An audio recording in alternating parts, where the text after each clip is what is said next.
What is going on, friends? Man, I am so pumped because today a new vehicle that I added to the collection just arrived. It's something very special. It's a very odd scenario how I came around this.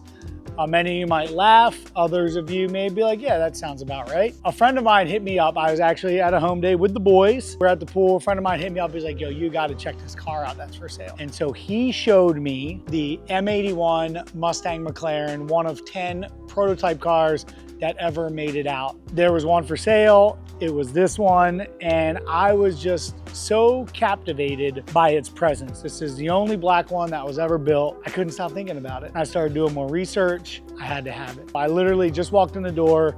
It just arrived. Frank from our team went and picked it up from Missouri where it was at.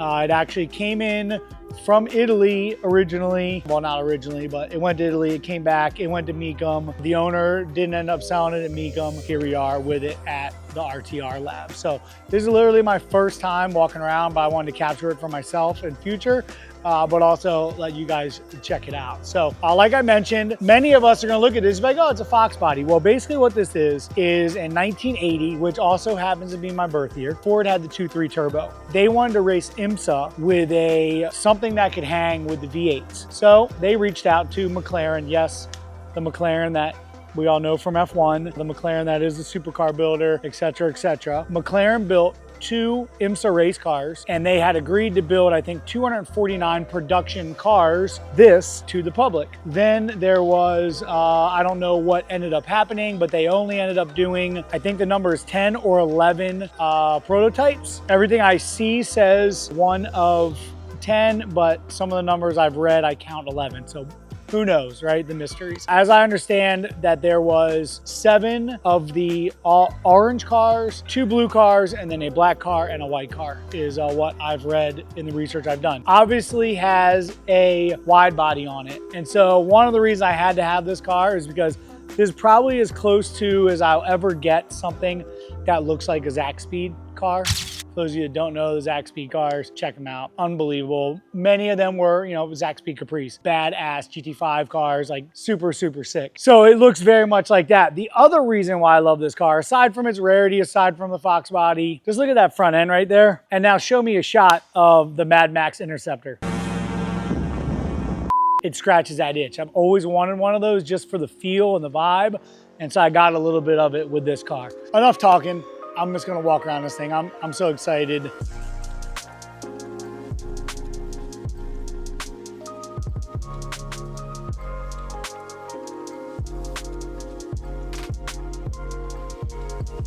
So also, if you look closely at the body on the passenger side, do you see anything missing in this vicinity? No right-hand mirror. They did all the race car tricks for every little bit of lightweight, and you know, carried that to what never became a production car. I'm also looking at things like, you know, fitment. It's pretty interesting to see a car that, you know, McLaren would have built in 1980, given what we do. One of the things I noticed was how bad the waves in the fiberglass are, and I'm like, McLaren would let that? You letting that go out of the shop, guys? Come on. But this is like super, super cool, obviously. Most of the Mustangs would have been open there. This super aggressive valance. Crazy how high that thing would sit without it. And I noticed the wheels have Mala and BBS on them. So I wonder what like that collaboration was back in the day, because I have no idea, but might want to get some fresh tires. These bad boys are super old. That's one thing, I can't molest this car in any way. I can't do anything to it. But I am most definitely gonna figure out a way to put some dope ass wheels on it and fill the wheel wells out. That's crazy. Look at the like tire coverage, perfect, right? But man, look at that gap. We got help on the stand side here. But man, just look how beautiful this body is. It is really, really sick. It's funny as I look because, you know, we obviously have Spec 5s and production vehicles, you know, just looking at some of this stuff like over time, this is where this rubbed on there. So not only am I nerding out on the car, but I'm nerding out on how they would have done things in the 80s, which I don't think they did this in the 80s. Put like 900 stick-on wheel weights. So this is actually, you can see this is a little bit curved. So this is the Capri, Mercury Capri back half, or whatever you would call this, hatch is what you would call it, hatchback. So it's a little bit curved where the Fox body was flat, which is pretty cool. Smells like 1980. Cool, it even came with a model, Revell model. 1 of 10, 1 of 1 in black. IMSA style fiberglass hood, chin spoiler, active front / rear brake ducts, and wide fender flares. Original Ford Motorsport poster. It's definitely getting hung up in my office. Pretty cool. I'll nerd out on all this stuff in the near future. Cover. All right, let's check out the inside. This is sick though. That is really, really sick. I want a wing on it so bad. It's like calling me. It's like, I need a wing. I need a wing on me. Maybe I could we could design one, 3D print it, and then I can just stick it on without damaging the car, maybe. So here, this is one of the orange ones. God, that's so sick. It's just so unique. All right, let me sit in this bad boy for the first time. So you know it's got Recaros, because what else are you gonna put in a sports car in 1980? Oh yeah.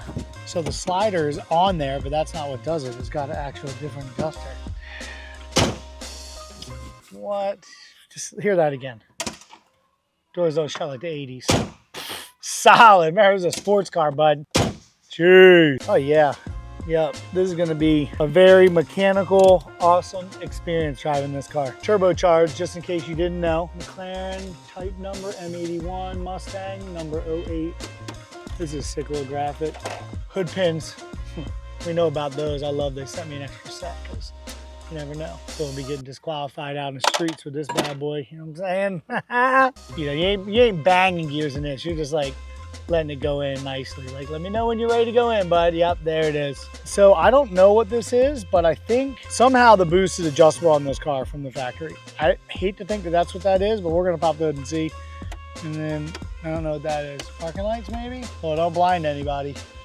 1980 halogens, baby. Well, this is so sick how they just like race car the dash, got rid of everything, just Stuart Warner gauges, race mark wheel. We got a Ford logo on there. I mean, this thing is just beautiful condition. One of the first cars I've ever bought sight unseen. I just had to have it. Like it just vibed to me so hard. Hey bud, you guys want to check out under the hood of this hot rod? Okay, you ready? 2.4 liters of turbocharged Fury, boys. This is sick, this little custom ductwork. So you can see it is a very functional heat extractor. They closed off the grill. Most of the Mustangs had a grill here, so they closed it off, obviously for aerodynamic reasons. So they just got a sear. Look at this fan, holy craboli. Let's see what we got going on here. Where's our turb ski at? Oh yeah, bud. T3 makes about, so McLaren also took the motors, deburred them, blueprinted and balanced, just did a little bit of like internal engine work, and I think they say they make about 175 horsepower, 145 foot-pounds, but compared to the V8 of then, not bad. It's right there really, super close. So it will be, now to think about the EcoBoost makes 315, 325 or something like that. Easily makes 4 with a little bit of love. I'm gonna do a little bit of research about the motor. Definitely find out how much boost it can handle safe and soundly. You guys want to get in the passenger seat while I start it up for the first time? All right, here we go. Fire this bad boy up. Oh yeah. Oh, there's neutral. I told you this gearbox would be fun to learn. Oh yeah, boys. Horn doesn't work. Oh, there's a flashing light.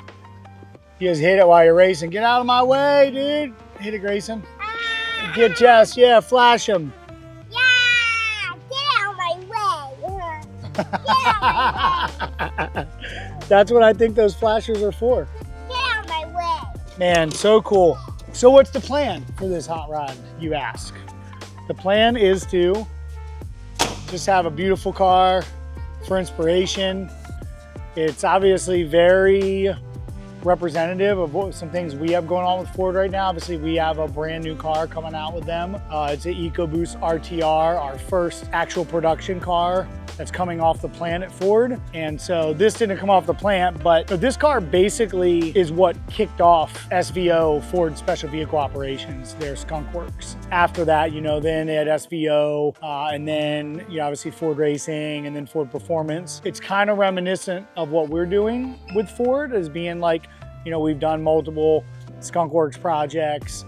We obviously have the, you know, turbocharged project coming with them. So it's really cool. A lot of things that this car is and offers have a lot of connection to. So while, you know, I may not have known that this thing exists for the last 45 years, I totally understand how it came and why it's come into my life. And it is just a beautiful machine.